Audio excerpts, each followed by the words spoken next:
Many people mistakenly believe that when the Arabs of the past used the word white to describe a person's complexion, they were referring to a fair or pale skin color. However, the classical Arabic dictionaries and other literature tell a completely different story. A basic principle in understanding classical Arabic terms is understanding them the way the Arabs of the past understood them and not how they're understood today. Drawing from sayings, poetry, the Quran, Hadith, and classical dictionaries, we get a clear picture of exactly how the Arabs of the past understood the word white as a means of describing a person's complexion.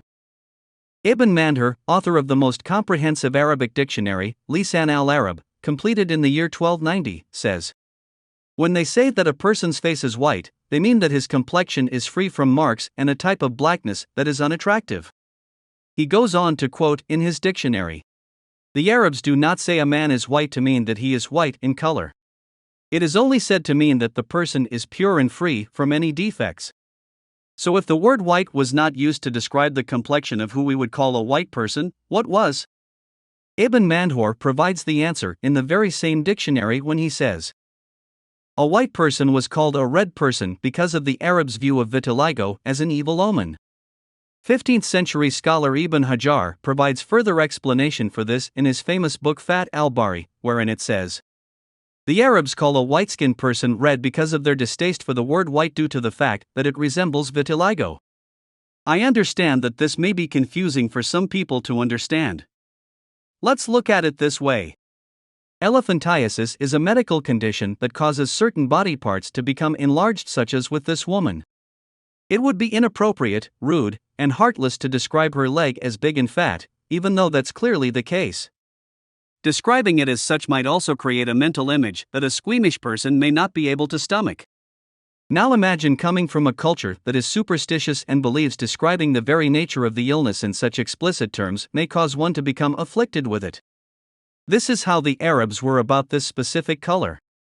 Amhak, another word used to describe a white person by Arabs of the past, is defined in the 11th century book Fiqh al-Lugha as follows.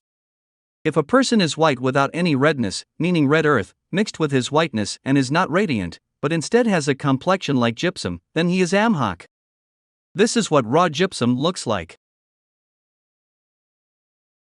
Now that it's been established what the Arabs of the past didn't mean when they called a man or woman white, let's take a look at what they did mean. Imam al-Dhahabi, in his famous 14th century encyclopedia, The Lives of Noble Figures, gives an explicit definition for what the Arabs of the past meant when they used the word white to describe a person's skin color.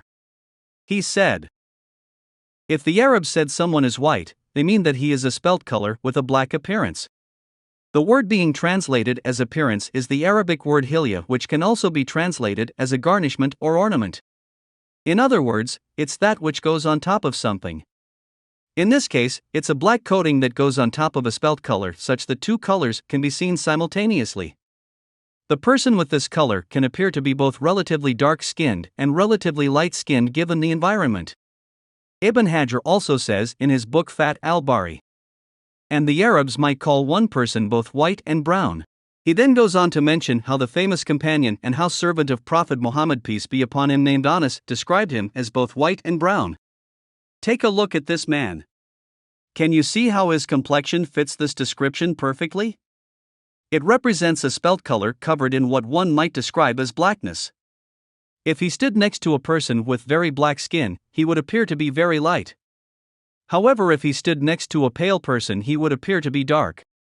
When a person's complexion is described as white in classical Arabic texts, it shouldn't be assumed that they're talking about a literal white-skinned person, just like if this man were to describe his legs as large and fat, it shouldn't be assumed he has elephantiasis or any similar condition. All of the information I provided in this video is widely available in the Arabic language, however it isn't publicized for some reason. Perhaps it's because the Arabs in charge of the Arab world have the complexion of raw gypsum or otherwise would qualify to be described as red people by the Arabs of the past. You decide.